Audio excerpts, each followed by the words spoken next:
Hello, and welcome to our celebration for CC Edge.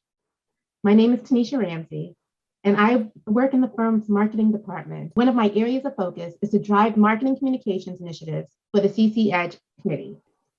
Having attended Simmons University, an all-women's institution, for my undergraduate, I gained a laser-focused look at how important programs like Edge are for women, as well as for individuals of all minority backgrounds.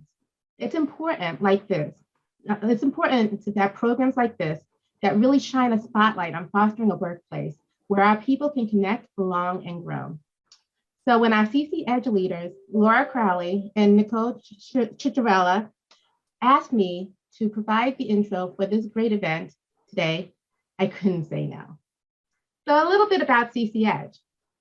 CC Edge is a program committed to enhancing a culture at Citrin Cooperman that understands, appreciates, and supports the diverse, gender-specific needs of everyone at the firm. CC Edge strives to establish within Citrin Cooperman a culture that enables each individual to create within the business framework of the firm the career that they want based on a safe, respectful, and inclusive workplace that provides for equal opportunities, fairness, and work-life balance. We have a fantastic lineup for you today. Our hosts are partners and practice leaders, Alex Reyes and Mandeep Trivedi, and our special guest is Keith Wyche. A little about our hosts. Alex is a partner and practice leader of the firm's financial services practice and a member of the Audit and Attest Committee. He advises broker-dealers and asset management clients on accounting and advisory services. New York holds a special place in his heart. Born and raised in the Bronx, he attended Fordham University, where he began to develop a real passion for numbers, mathematics, and science.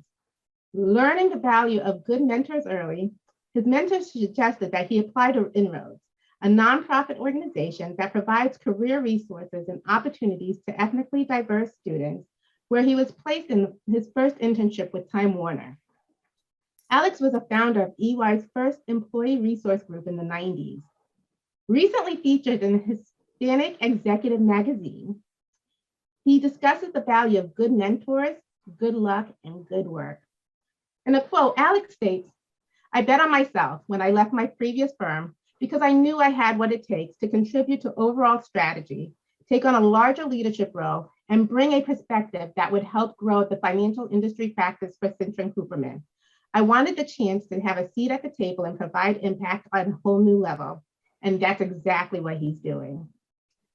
Mandeep Trivedi is a partner of the firm's value advisory services practice. She works with clients in a diverse range of industry verticals, including hedge funds and other alternative investment vehicles, technology, software development and licensing, entertainment, and many others.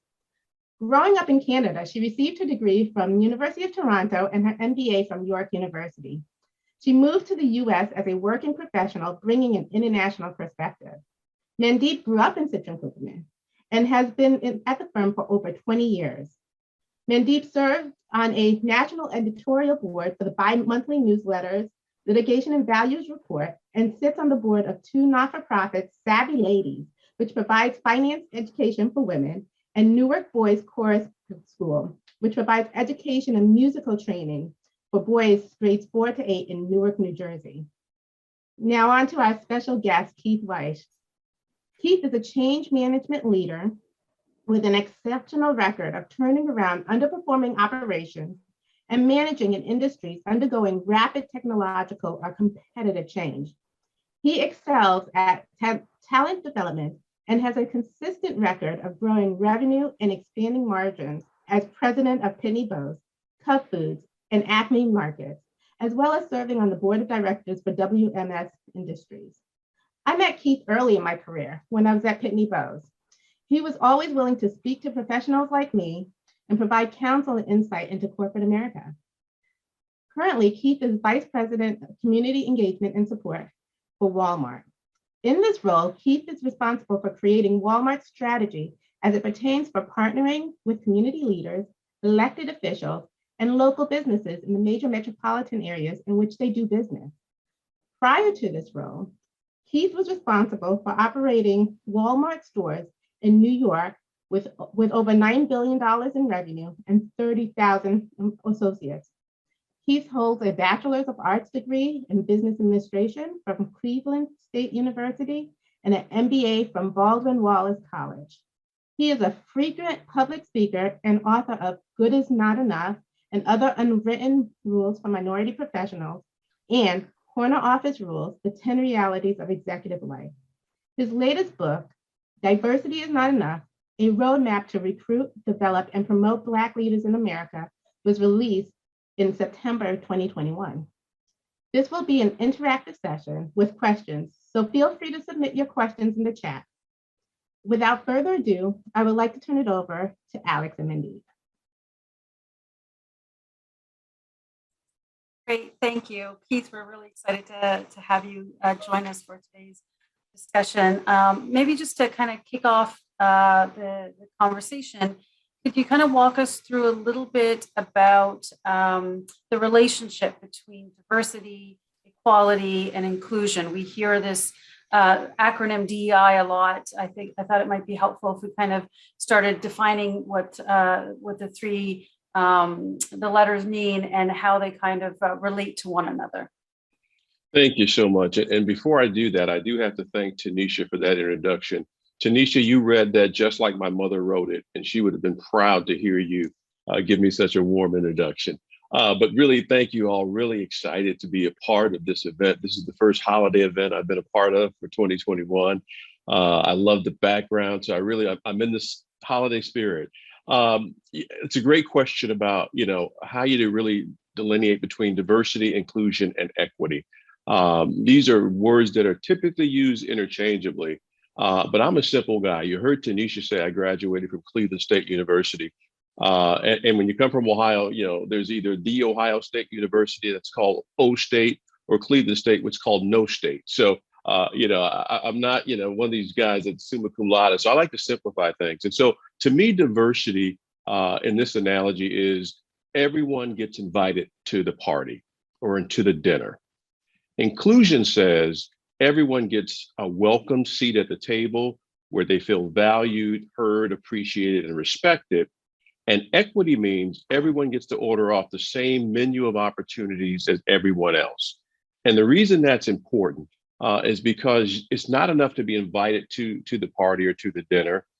It's not enough to be able to sit at the table. The real value comes when the menu is delivered. And if I don't get the same menu of opportunity of everyone else, I can come to that party hungry and leave hungry.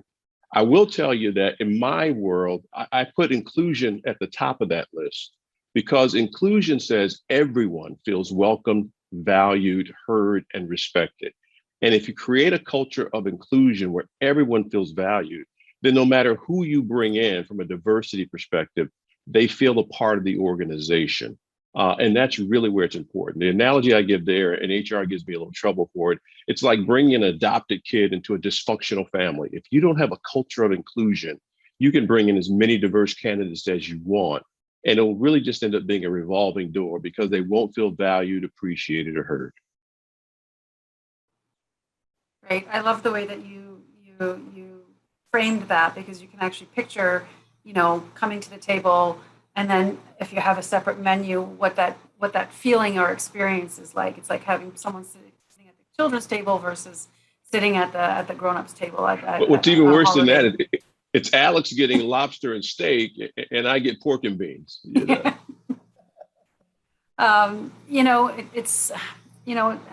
I'm sure every generation and every year this is said, it's interesting times, but it really does feel like the world has been a little bit upside down, COVID aside.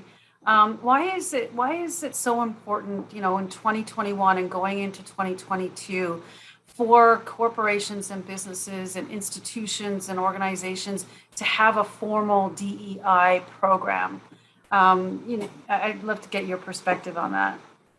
Yeah, it's really a matter of just the changing world in which we live. And so in today's world, even if you look at the demographic makeup of this country, it is actually changing to a majority minority country, some say by 2040. when you look at the workforce, prior to, I would say, World War II and even maybe even the Vietnam War, there were not a lot of women in the workplace. Additionally, there were not a lot of Latino, African Americans, or others who were in the workplace at an executive level. Sure, we were at maybe some possibly entry level hourly positions, and so really the fact that we've not had that representation for that long really says that we don't have the representation throughout the organization. And so if you look at many organizations, and we could take a look at the Fortune 500, to this day, that's probably a 95% white male dominated situation. And that really is reflected all over. And so really the purpose of diversity, equity, inclusion is to make sure that, I've heard the saying, talent is distributed equally, but opportunity isn't.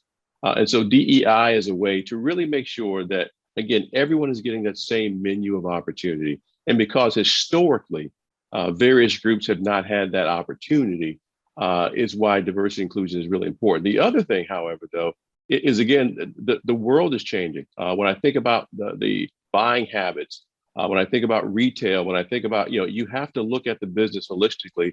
And it's been proven that organizations that are more diverse are more innovative, more profitable. And in this area of war on talent, when you think about the great resignation where people are leaving, millennials and those behind them want to work for organizations where they feel valued, where they feel inclusive, and organizations that embrace DEI. And so if you're going to, win in that war on talent, you want to be that place that is welcoming and that people want to go to. Yeah, I think we see that also on the consumer side as well. Consumers are looking to spend their dollars in organizations that have, bona fide DEI programs that showcase the diversity, equality, and inclusion, in the representatives that they're interacting with, whether it be referral sources or businesses, clients.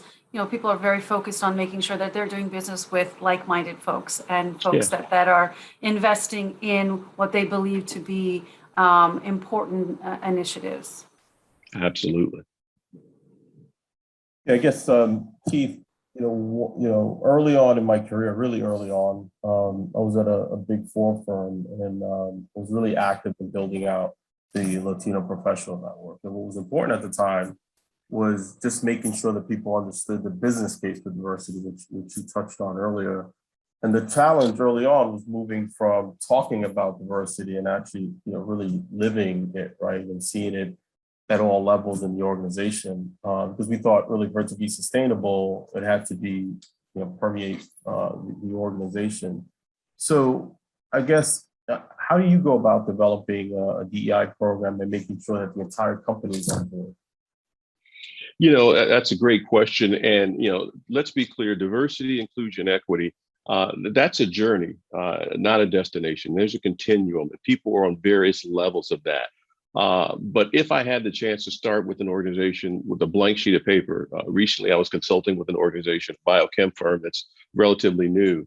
And the first thing they did was start with education. And what I mean by that was they actually held training about providing education on the history of this country, quite honestly, to help everyone understand how we got to where we are. I do believe that two things can be true at the same time. This is the greatest country in the world, bar none. But we haven't always been fair to all of its citizens. And so his thought was, and I agreed with him, if I start with the history of how we got here, then people will look at this, first of all, not as a charitable event, but really, it's kind of the right thing to do, given what history has predicted. And what has happened is when people get educated, Alex, I find then they create empathy. And then from empathy, they create action. And so the first thing is that you have a historical perspective as far as how we got here. From there, looking at really DEI from a holistic perspective. I talk about 6 degrees of systems change, where you look at the entire organization. Too often, diversity inclusion is left to either the chief human resource officer and the HR team, or they're left to the diversity folks. Many times you have a vocal CEO, but the reality of it is, for DEI to be effective, it has to be embraced in the entire organization. And that looks like everything from a best practice perspective. The companies that really are moving the needle are the ones who They look at their philanthropy from a DEI perspective. Are we giving to diverse organizations? They look at supplier diversity. Are we bringing in vendors and partners from diverse organizations? Are we looking at financial diversity? Are we putting our money? And so they look at it holistically.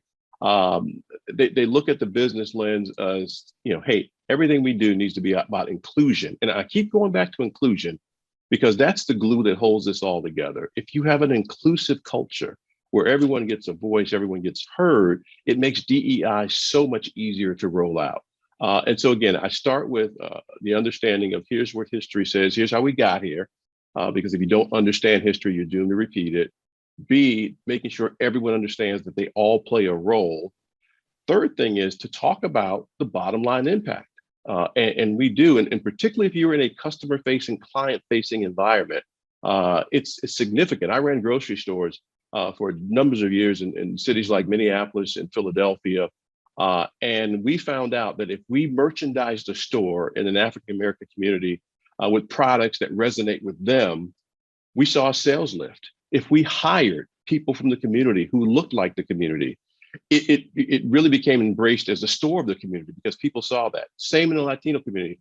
If we did overhead announcements, if we did them both in English and in Spanish, there was this welcoming piece of that. And we've all seen companies, and I'm thinking primarily now about clothing manufacturers who've made colossal mistakes because they've rolled out brands or items with images that had someone diverse been at the table, they may have said, hey, wait a minute, you may not want to put a black face, on this, that, and the other. And so I think, having that understanding, and then last but not least, wrapping it in accountability.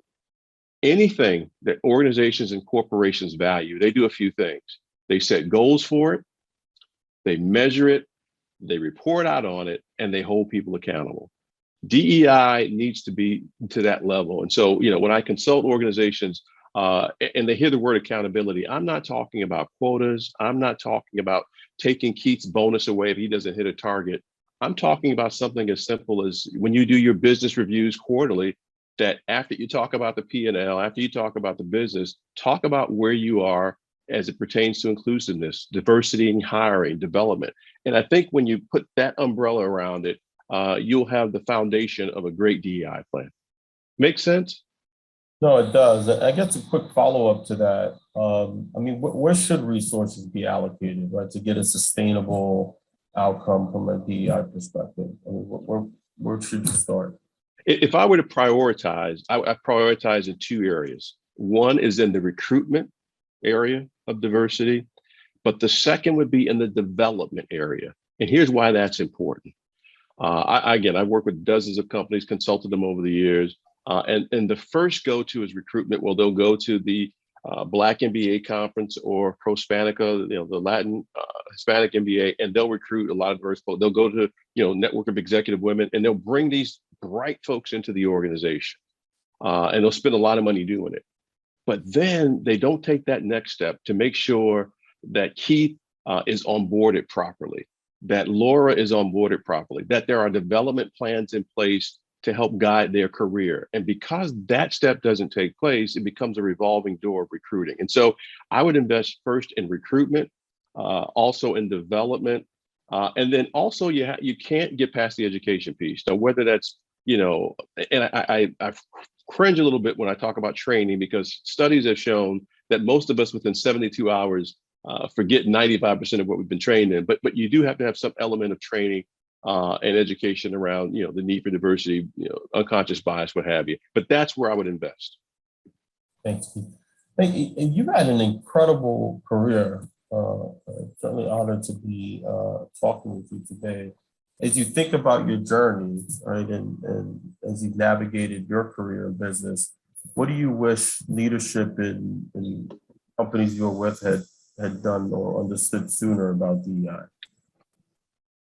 Yeah, that's another fantastic question. This week, I had a surreal experience.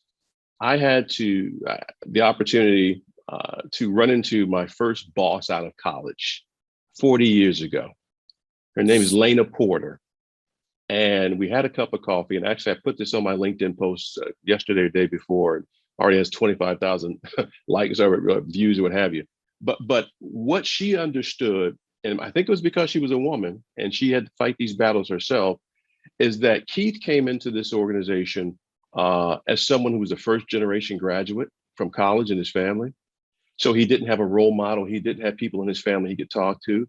She understood that because of that, I may have lacked a little confidence compared to some of my other peers, and that there was a nurturing aspect that had to be a part of this, right? She understood as a leader that I needed to understand who Keith was, what his challenges were, and be willing to lend a hand as opposed to, pushing him out. And so what I wish leaders would understand is, and it goes back to something I said earlier, is that talent is distributed equally. Opportunity isn't. And what really, separates one successful person, from one who's less successful many times is the lack of opportunity.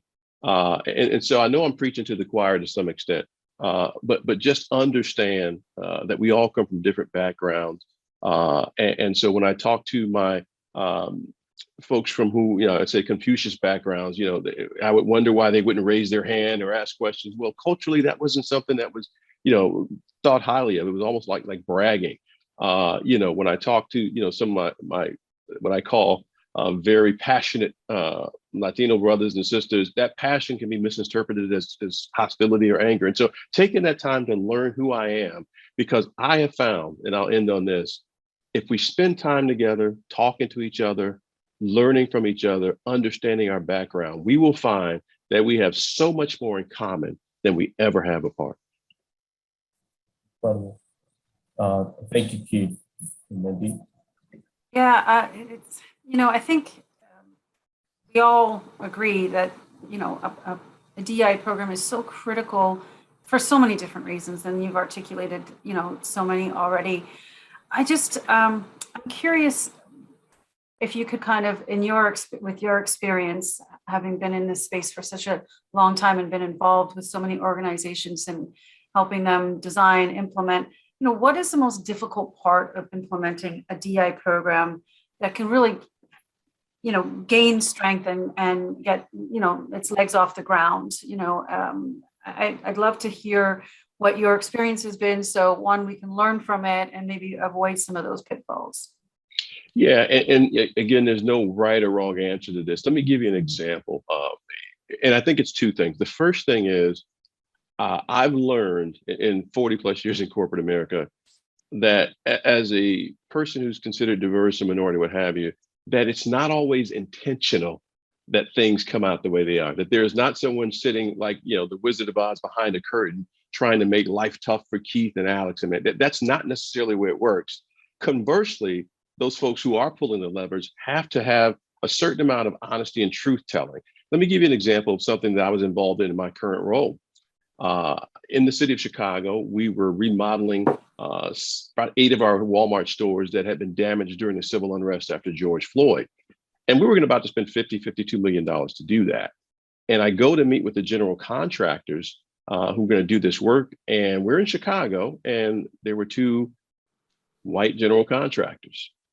And this work is going to be done on the south side and the west side of Chicago, predominantly Black and brown areas. And I asked our head of real estate, why don't I see any Black or brown contractors leading this effort? And his answer made sense. His answer was, Keith, we've worked with these 2 contractors for years and years and years. They know how to build our stores just the way we built them. And it just kind of, that's why it's a go-to, right? And I said, I get that, but what about the optics? What about from an economic empowerment standpoint, bringing in folks from the neighborhood? Because part of the reason those stores were damaged is because the neighborhood didn't feel that they were part of that. And so long story short, we were allowed to put out RFPs, and we brought in 2 other diverse minority local contractors to share in that work. And because success for me in this role looks like I want people to go into their store saying, this is my Walmart because my uncle helped build it. It's my Walmart because the guy who shovels the snow is my neighbor. It's my Walmart because my daughter works there, trying to create that image. And so, companies need to understand that, if you make one side realize it's not necessarily that, Walmart was trying to keep Black contractors out. It wasn't. It was just that it was just natural. They'd always done business with these other folks. And conversely, I had to convince the internal folks at Walmart, here's why this makes good business sense for us to do that. And so you're really going to have those two conversations. And if either side digs in, it can be a problem. Again, at the end of the day, if we sit down, I mean, we've sent man to the moon. We can really focus on, grappling with DEI if we're willing to sit down and have that conversation, do the work, and maintain a level of accountability on both sides. So if you had to, pick your top reasons why many diversity, equality, and inclusion efforts aren't achieving their desired results, what would be those top reasons? Areas of derailment on even the most genuine efforts that are being put forth. Yeah, I will start with, I had the opportunity this week in Chicago to present in front of 100 chief human resource officers. And my number one thing is too many DEI plans are put together, not including or hearing from the voices of those folks who it's intending to help. And so I have a little, saying nothing about us without us. And so the first thing is make sure when you're putting plans together that you're having those conversations with the folks you're trying to help. You may be developing with the best of intention, a DEI program that really misses the mark because you didn't take the time. One of the things, and I like using real examples, when I went into Chicago, I had in my mind what made sense for the city of Chicago, but I said, let me sit down with the mayor, with the alderman. I met with the 6 largest pastors in Chicago. I met with the community leaders and said, hey, how do you reimagine Walmart showing up in the community from a more diverse and inclusive perspective? And I got their feedback. That did 2 things, more than 2 things. The first thing is they appreciated the fact that I was willing to listen. Secondly, I learned and got feedback that certain things that I thought was a priority was a little further down the priority line than what they thought. So it was really a win-win. So when you take the time to develop a program and you talk to the folks you're trying to help, that's probably, if you do that, that's the first thing. And then the other thing relative to why sometimes they don't work, even with the best of intentions, is it's separate from the business. It's something that they put over there that HR handles, or it's not in the DNA of the organization. And the best thing I would say for the DNA of the organization is focus on an inclusive culture. I would start with inclusion before I did diversity or equity, because if you create that inclusive culture, that sets the tone and gives you really the umbrella to make everyone feel a part. It's great. It's interesting, right? Because until you ask somebody their perspective, you can't really be of assistance. Now, for someone like myself who grew up in Canada as a minority, as a woman, first generation to go to college, moving to the United States was quite the eye-opener.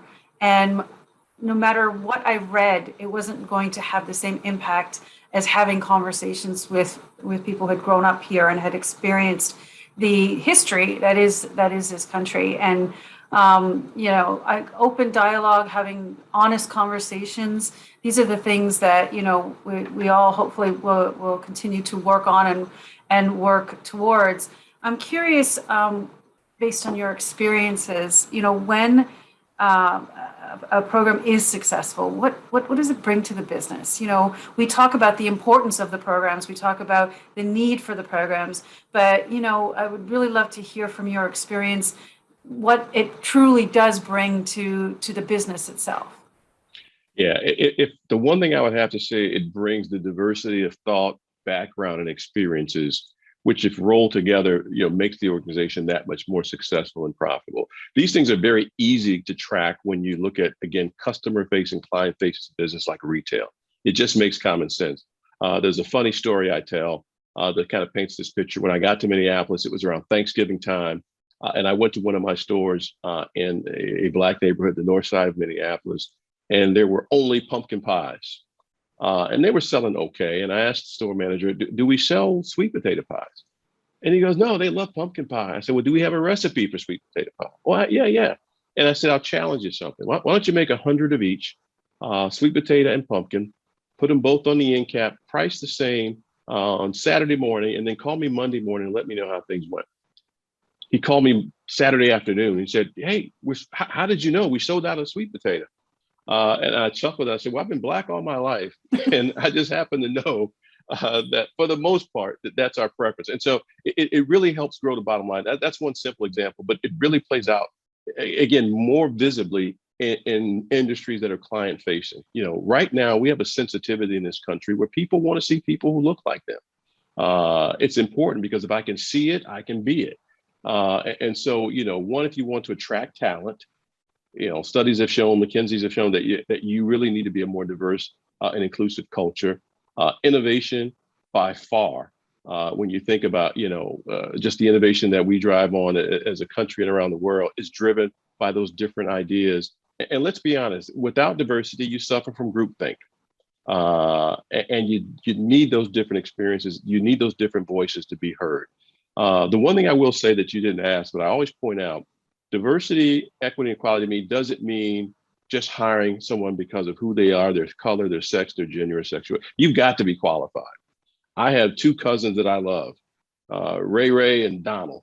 And I wouldn't hire Ray and Donald to cut my grass, right?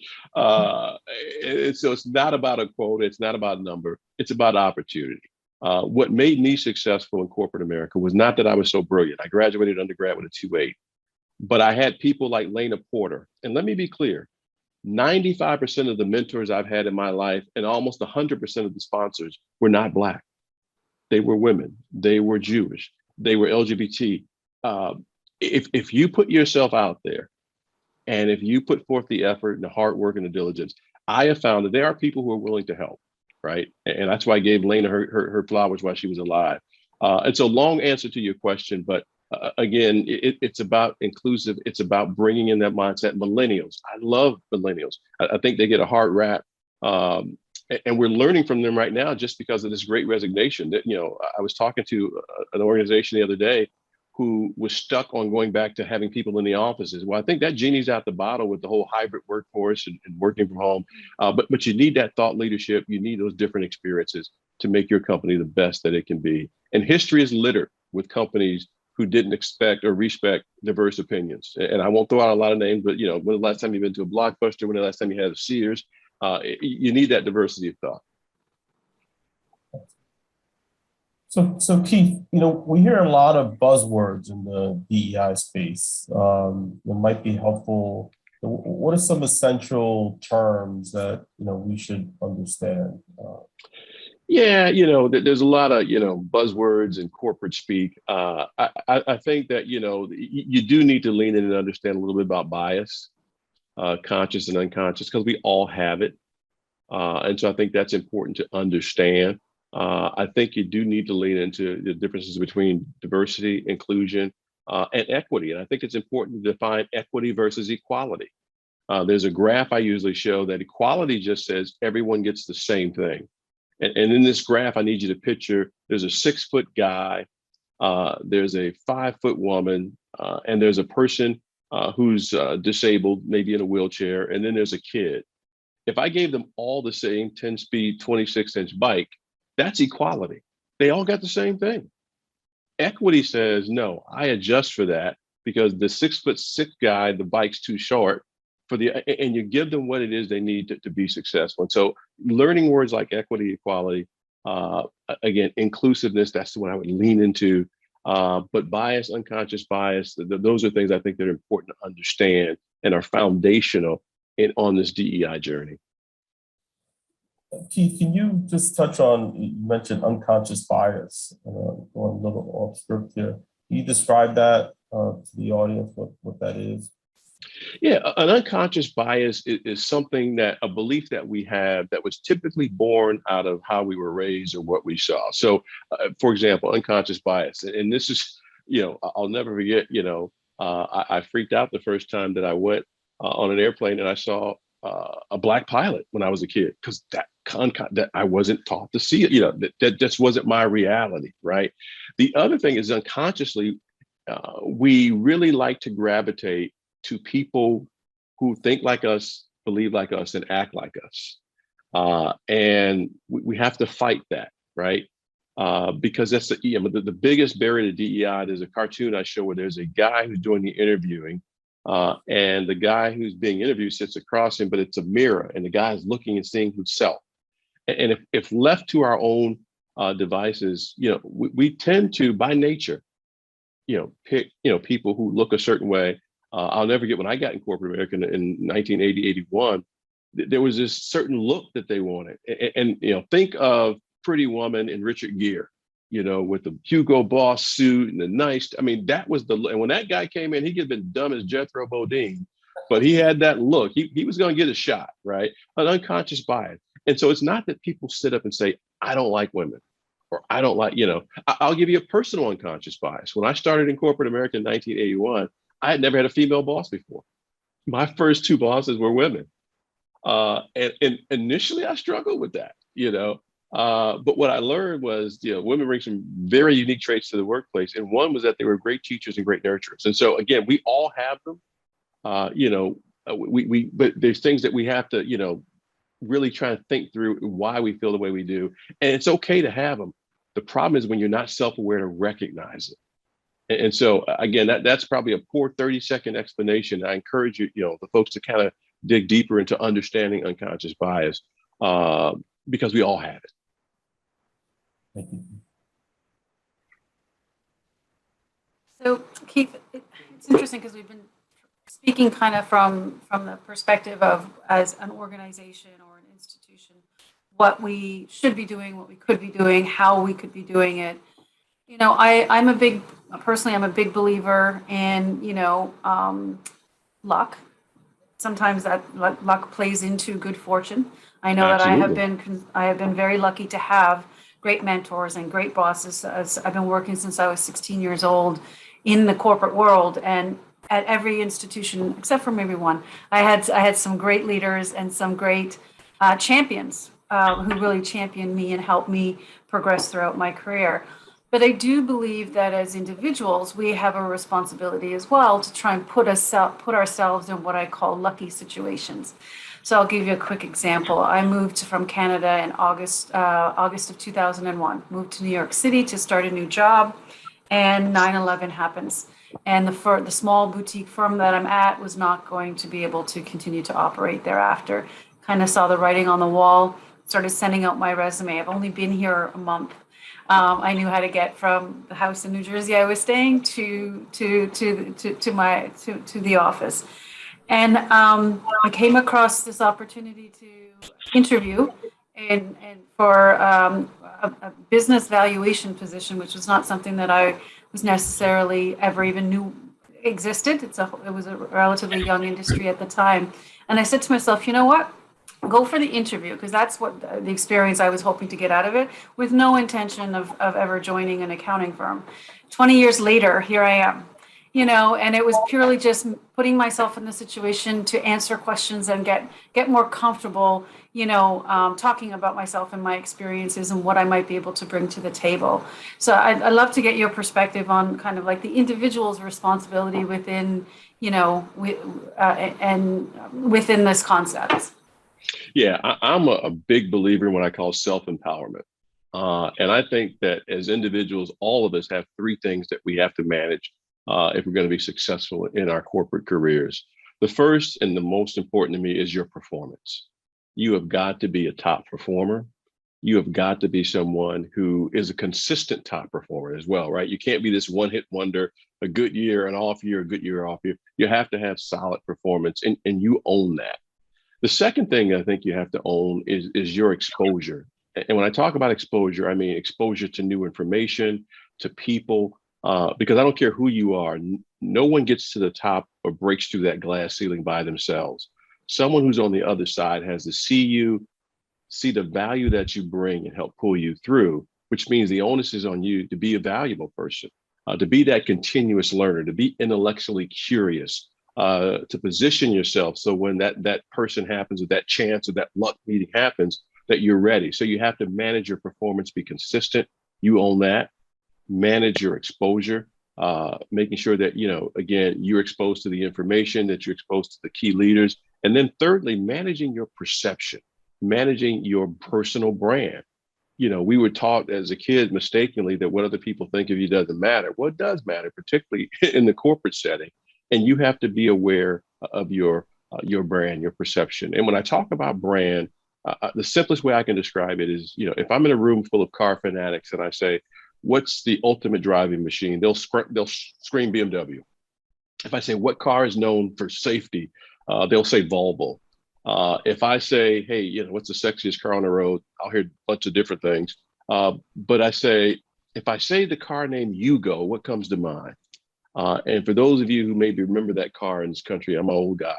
The Yugo was a Yugoslavian car that came to this country, and the joke was sometimes you go and sometimes you don't. My point is, within your organization, are you the Yugo? Are you the BMW? Are you the Bentley? What are you? Because you have a brand to manage. And if you manage those three things, be a continuous learner, bring and add value, always be able to articulate, what your value proposition is. They talk about the 3-minute or the elevator speech. What's your elevator speech? And if you manage those three things, you will be prepared, because luck is just preparation meeting opportunity, right? When you came here, you were prepared. And so it was luck, but the opportunity presented itself, you were prepared, and you created your own luck, so to speak. And you own that. And that's one thing I'm really huge on is personal empowerment. It's like, ask not what your company can do for you. What can you do for yourself, or what can you do for your company to add value? Make sense? Oh, absolutely. And I love that. It's a phrase I use all the time, intellectual curiosity, challenging. I talk to my team about that all the time, challenging yourself to go beyond just the intellectual curiosity related to your technical skills, right? Understanding the context of what it is that we do and why we do it, understanding the business aspects of what we do, the intellectual curiosity from an emotional intelligence standpoint, learning how to interact with people, getting yourself in front of people, volunteering for programs that the firm has offered, whether it's a mentorship program or different initiatives. Put your hand up, get yourself in the room, because it's great that I may think you're fantastic, but in order for you to really enjoy the joys of our profession, you want to be in front of as many professionals as possible, so that you can pick and learn and choose what resonates with you and what doesn't resonate with you. Like I said, I've been fortunate to have a number of mentors, and from each one I got something very, very different and unique. Let's be clear. We learn from every leader we ever had. We either learn what to do or what not to do, right? And so we definitely learn. And I like to invest in people who like to invest in themselves. One of my pushbacks, and I have 4 millennial kids in their 30s, is that sometimes they want to be spoon-fed. And so, again, I've written many books, and I'll have people come to me after I speak, Keith, would you be my mentor? And I'll say, do me a favor. I'll give you a copy of my book. Read it, get some questions, email me back, and I'll set up a time to talk. I can tell you, if I do that 100 times, maybe 5 will actually take the effort to do that. And so you have to have that hunger in yourself. I can't be hungry for you. Right. And taking advantage, right, of opportunities presented to you, right? I think that a lot of times we shy away from things when we're uncomfortable. Taking advantage. And we got to get comfortable being uncomfortable, right? You may not be able to tell this now, but my first boss, Lena, and I, we laughed about this the other day. I'm an introvert by nature. My first job was with AT&T as a salesperson. I was horrible because I was a horrible public speaker, horrible at presentations. This lady stayed after work for 2 weeks for about an hour a day, setting up a Betamax camera, for those of you who are even remotely old enough to know what a Betamax camera was, and would record me every day for 2 weeks until I got to the point where I was comfortable. She had me go to Toastmasters to get comfortable. And so I had to get comfortable with getting uncomfortable, because if I wanted to be a leader, at some point I'm going to have to talk in front of people, a boss, a board, what have you. And so, you didn't ask me this, but I'll tell, one thing I tell people is lean into your strengths, but you got to get good enough in those things that make you uncomfortable, that are your lesser strengths, because that's how you grow as a leader. Yeah, sorry, Alex, I was, when you were speaking, I was just thinking the one thing that I had never heard, and it took me a while to get used to, and I finally embraced, is my voice. When I heard my voice the first time I spoke publicly, I was recording, and I was like, is that what I really sound like? And then It I just is. had to embrace it. That's how I sound, and just run with it. But yeah, that self Well, improvement is so I got to important. overcome how I sound and how I look. So you only have one thing to do. Yeah, the other thing I always tell folks is don't be afraid to fail. Right? Everyone thinks they have to be perfect. Yeah. And Learn. you know what? One other thing I got to tell you guys, and this isn't, I'm a truth teller. I had to get out of my own head, assuming that people who weren't like me wouldn't help me. Like I said earlier, most of the help, most of the sponsorship I've had in my life have been from people who didn't look like. In fact, if I depended my success only on the Black people in my circle, I wouldn't be here. And so I said all that to say you have to be also comfortable in reaching out to people that maybe you're uncomfortable dealing with.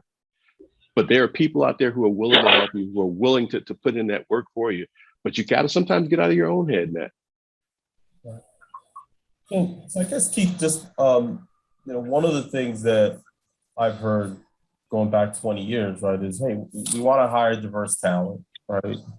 Well, we can't find them, right? We can't find the talent. We can't find diverse professionals. Can you talk a little bit about maybe some creative ways to proactively source candidates from underrepresented communities? You touched on this a little earlier, because to me, it's two things, right? It's the recruitment, but more importantly, it's the retention, right? Because if you recruit and you can't retain, then you constantly, it's this vicious circle. So we'll talk a little bit about that.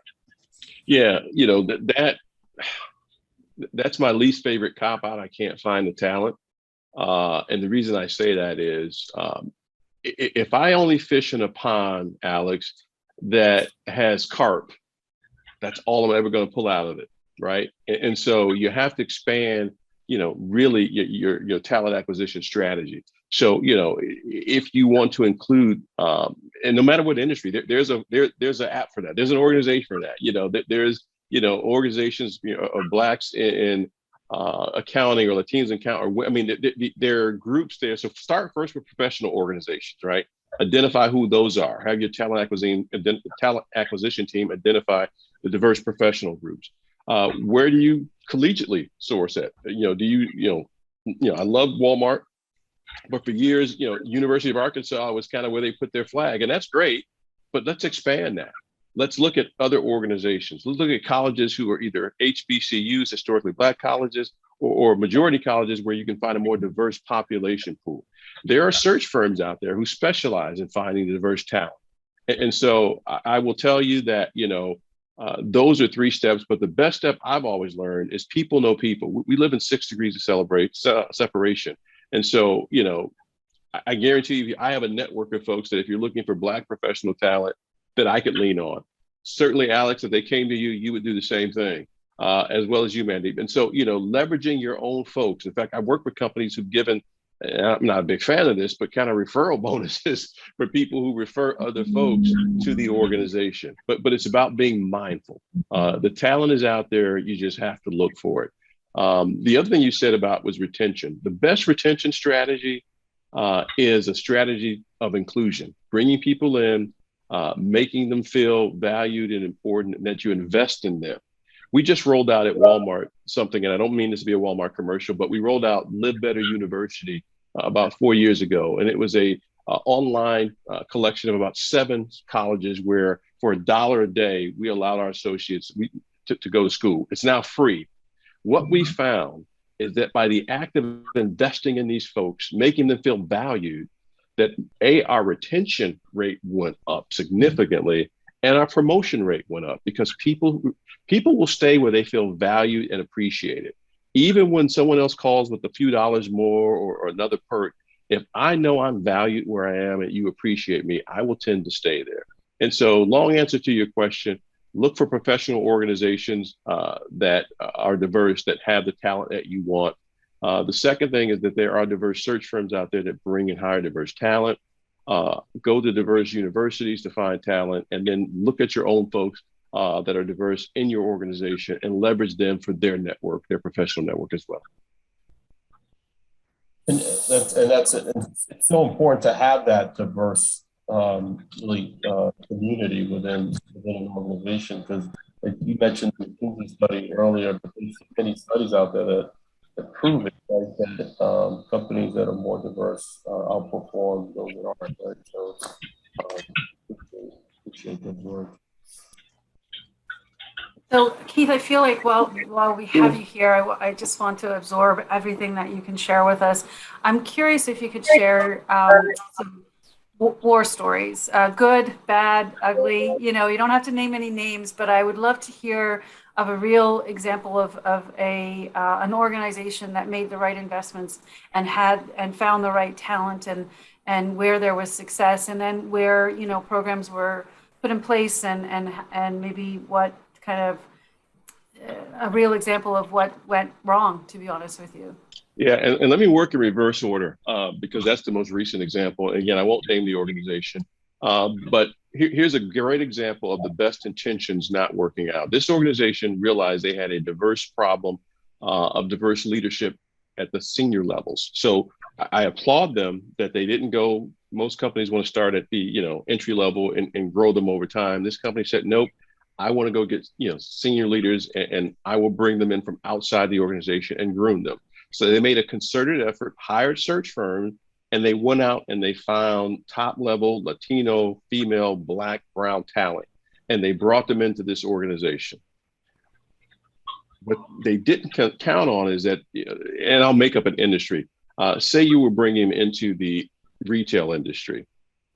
They didn't bring people in with retail backgrounds. So maybe they brought in vice presidents from a bank, a vice president from a construction firm. So they brought these people who are very smart people into the organization, but didn't onboard them properly, didn't train them properly, and they put them in a leadership role way too soon without the proper training.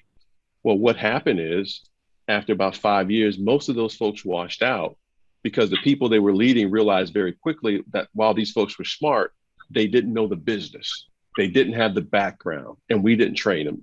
And so this organization initially thought, well, that was a failure. Well, it didn't work because you didn't work it. You didn't onboard them properly. And I'll give you an example of onboarding properly. I was at Pitney Bowes for a number of years. I was president of U.S. operations, and I left Pitney Bowes, postal manufacturing, to go to grocery retail as the president of Cub Foods. I had no retail experience, no grocery experience. I didn't even buy groceries.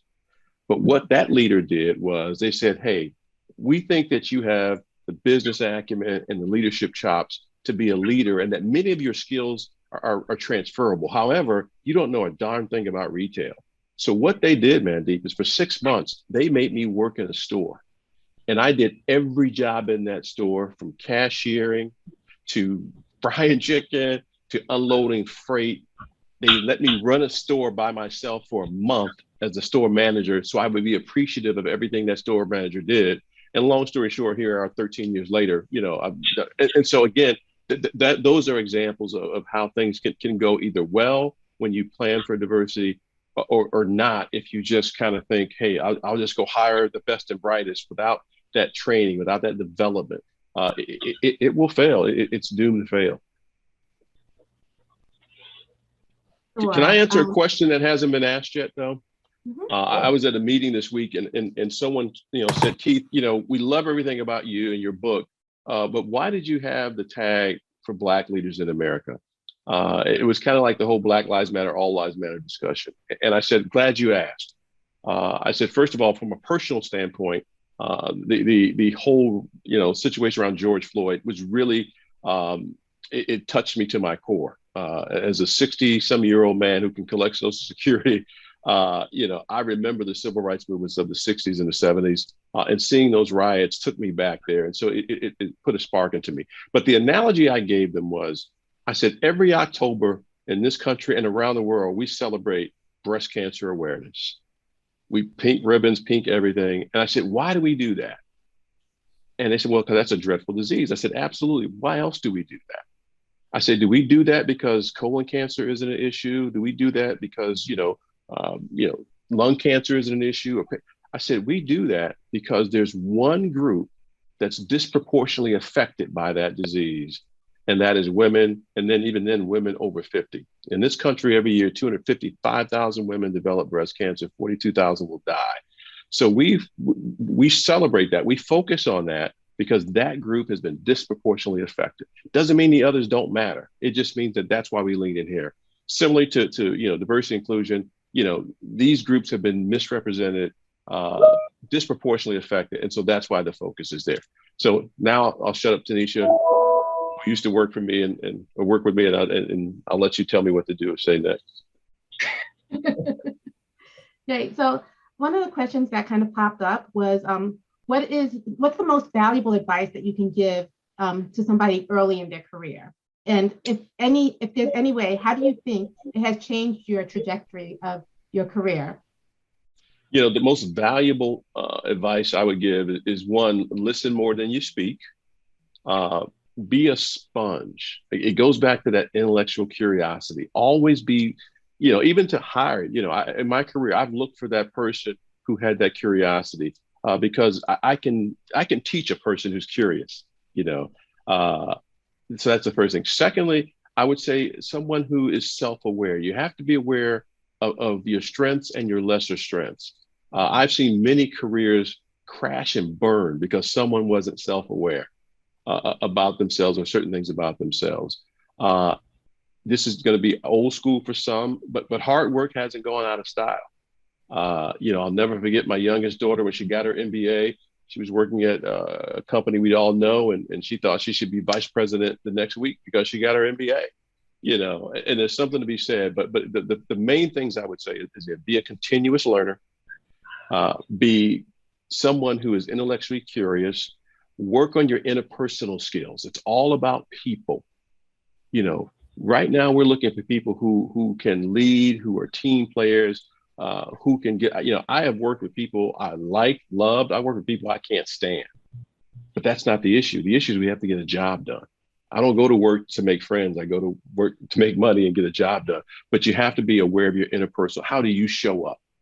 And those are kind of three things. And I found that, if you focus on intellectual curiosity, be a student, understand hard work hasn't gone out of style, be self-aware, and be someone who's personable.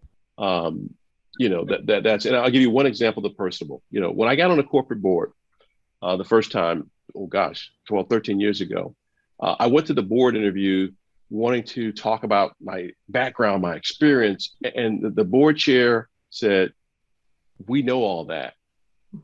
We selected you because we knew that you would be a team player and that you're someone we want on this board, because of your congeniality, because of your interpersonal skills, because of your ability to speak in a way that, and so understand that matters."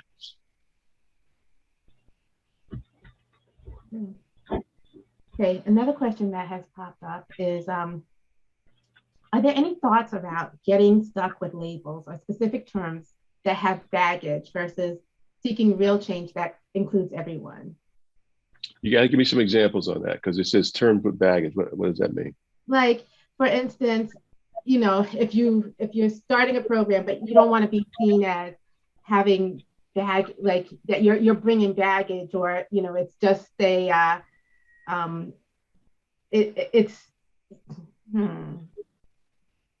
they don't want it. Yeah.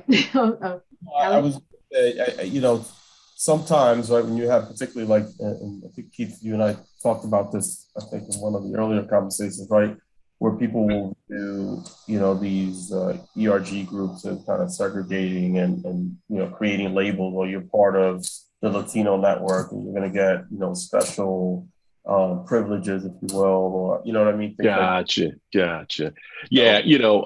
I think a lot of that's perception. And what I mean by that is there's two schools of thought.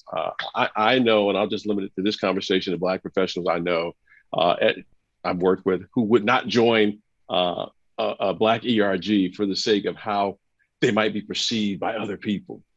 And there are others who gravitate to it, and this is for the wrong reason as well, to be a bitch and moan session. And so what I have learned is, first of all, none of these are privileged situations. No one gets special treatment because they're part of an ERG or they go through it. It's about providing that opportunity and that exposure that these people may have not, been privy to. So again, I'll use a Walmart example. We have distribution centers all over the country, and typically women haven't been part of that leadership structure. And so we tapped in to our, women's ERG and said, hey, are any of you looking to make this transition maybe from running a store to running a distribution center? That wasn't special treatment. It was making them aware of an opportunity that heretofore they hadn't been made aware of or offered even, because historically those are male dominated roles. And so just understand that, again, if you go back to that history I talked about, it's about opportunity. If you go back to the DEI, the E is equality of opportunity. And so while I do understand, because things like affirmative action put a bad taste in people's mouth, and I'll be honest with you, it was bad because that just said, I need 10 women, I need 10 Blacks. It really didn't reference quality or quantity of the individual. I think we've moved past that. I don't think anybody's hiring based on a quota, but I do understand the stigma that's there. But we don't yet live in a post-racial world. We do not live in a colorblind society. Someone said to me yesterday they were colorblind. I said, we'll never use that phrase because you're either dishonest or disingenuous because you see me, and so, what you need to say is, I see past color, I see beyond color, I see past gender, I look beyond gender, because to say that, you're colorblind sounds good, but it's almost offensive to me because that says you don't see me for who I am. I have one other question in here that I actually think I think this is a good question. It's, what advice would you give to students who are people of color and are graduating now from college? What advice would I give them Mm-hmm. who are graduating from college, people of color right now? I would say that you are in a great time. You are part of the most highly educated of the Black population since we came to this country. You are coming at a time, if you factor in even the civil unrest of George Floyd and others, there are opportunities that will be made available to you that really weren't made available before. We've had more Blacks named to board of directors position in the last 16 months than we have in the last 16 years. There are programs, there are opportunities. I would also say that be open to opportunity. My generation was the baby boomer generation, and we were taught to graduate college, go get a good job, 30, 40 years, retire with a gold watch. There are entrepreneurial opportunities out there. There are opportunities to start your own business. And so, be flexible, but always be a continuous learner. Always look for opportunities. Stay current. Technology in the world is moving so fast. Don't rest on your laurels, but understand the opportunities are out there. And, as Mandeep and I talk, preparation meets opportunity. That's when you get that luck. And that's some advice I would give them, because again, this is a great time. I think, for young Black professionals in particular, who are prepared to make that next step. Thank you. Those are all the questions that I have in the chat. Well, I really appreciate the opportunity to have this conversation. And I really appreciate your organization.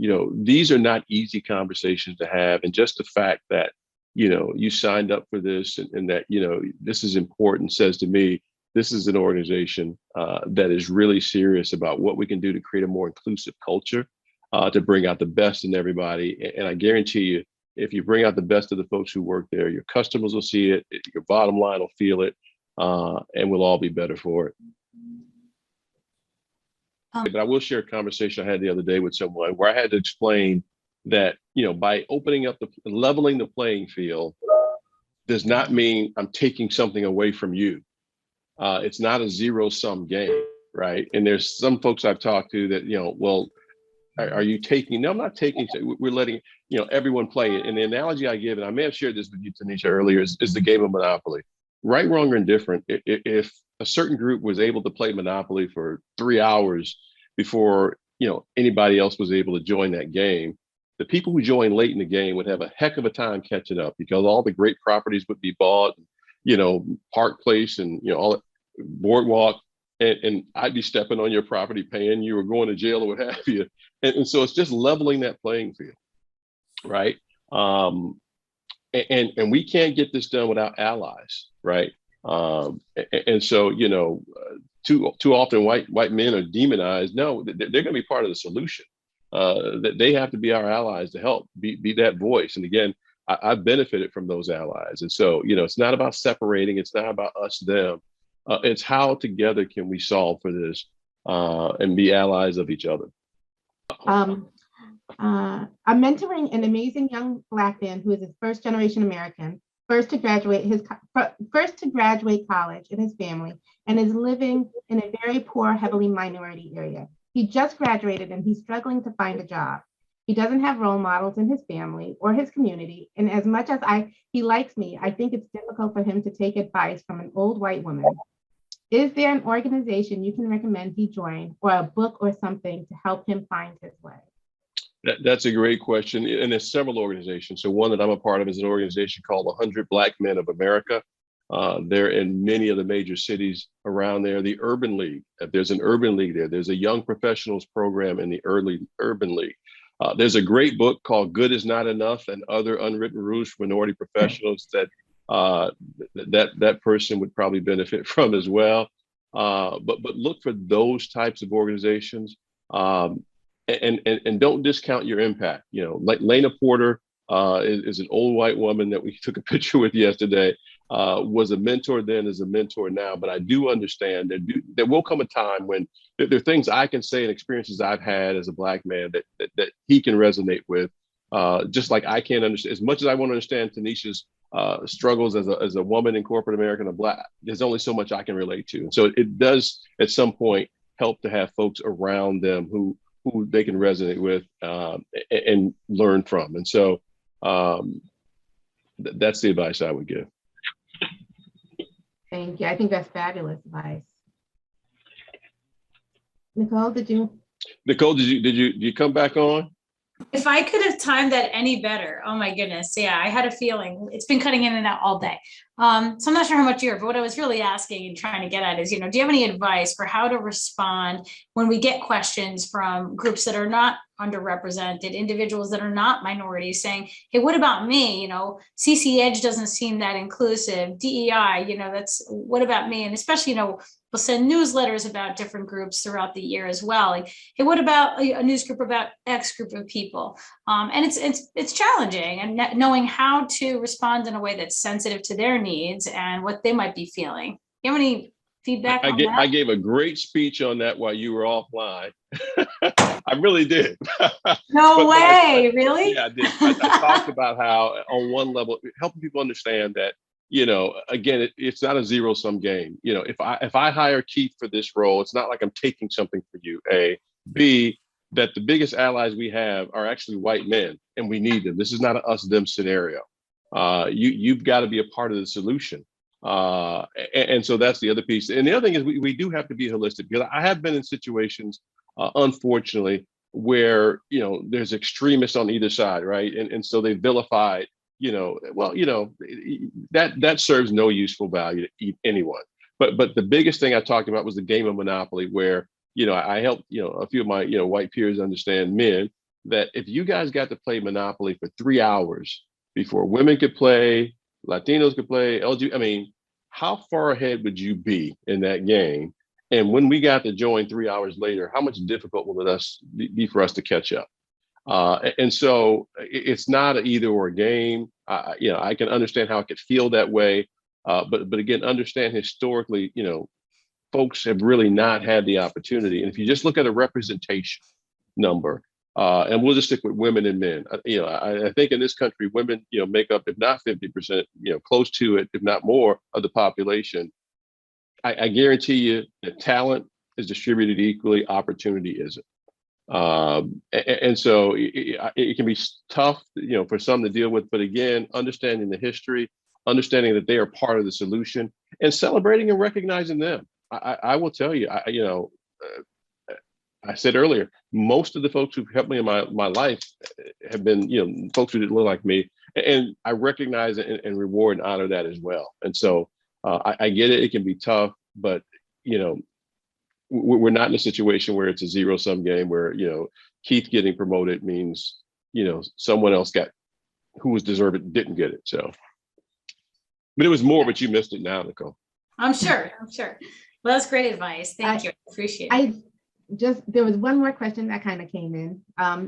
Any thoughts on applying these concepts to divide between professional and admin staff. So like in Citrin Cooperman specifically, right? There always seems to be like some sort of divide in terms of like professional staff and the admin staff. And just wondering, how to be able to apply these concepts to that. Yeah, I can't specifically relate to that. I'll relate differently to, I'll use Walmart speak in that there's a divide between what I would call salaried members of management, non-salaried, or headquartered and field. And the reality of it is, it's about, go back to that equation, right? Diversity, inclusion and equity. Everyone has to have that opportunity to be the best that they can be. I have seen in my company admins who went back to college, got degrees or what have you, be promoted into leadership positions. And so I think where we get stuck as a people is we label people, and we only see them one way. Keith's an admin. Well, no, that's a job I do. That's not who I am. And so I think that, just as there are development opportunities on in Walmart's case on the salary side, we offer development opportunities as well on the non-salary or the non-headquartered side as well. And those are things that, the great folks at your company, I think, as they look at talent management, talent acquisition, can begin to look into. Thank you. Well, thanks, everybody. I appreciate this. I wish I had, it's after 5 here in New York, so I think I can get a beverage to really get into the holiday spirit. But again, I want to thank, you guys, CC Edge, for having me be a part of this. I hope that if you just walked away with one thought or looked at something differently, just a little bit, I think I've done my job. Again, the big issue is education, because if you learn more, educate yourself, then I think that will create empathy, and that empathy will create action. And the last but not least, I had something I was going to share with you about being a better ally. And all of us can be allies for each other. And so, one thing that we can do is amplify the voice of those folks who aren't heard. There are people who don't have the big voices in the organization. Amplify their voice. Extend your network. If you have a network that I would benefit from or what have you, invite them into your network. Share information, share opportunities as an ally.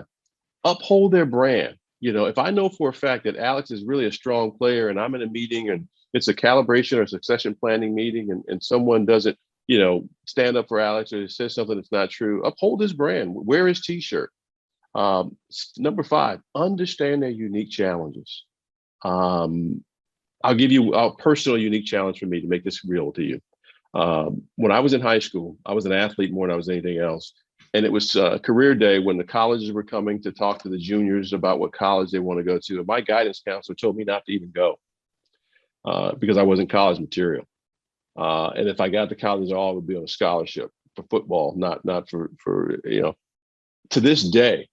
I hear that playing into my mind from time to time, and I have to push that out, and so understand that, there may be a confidence gap that's there with folks. Offer constructive feedback.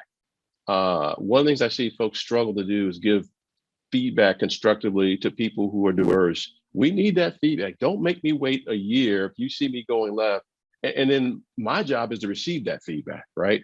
And, I always talk about there's 3 types of feedback. There's great feedback that says, Alex, you're great. And Alex will say, yep. And there's feedback that says, Alex, you could probably improve in this area. And Alex agrees with it. The tough feedback is when Alex gets feedback that he doesn't agree with. What does he do? Here's what I do when I tell people to do. When I get constructive feedback that I don't agree with, I ask the person, give me an example of what I look like when I do that, or give me an example of a time I behaved that way.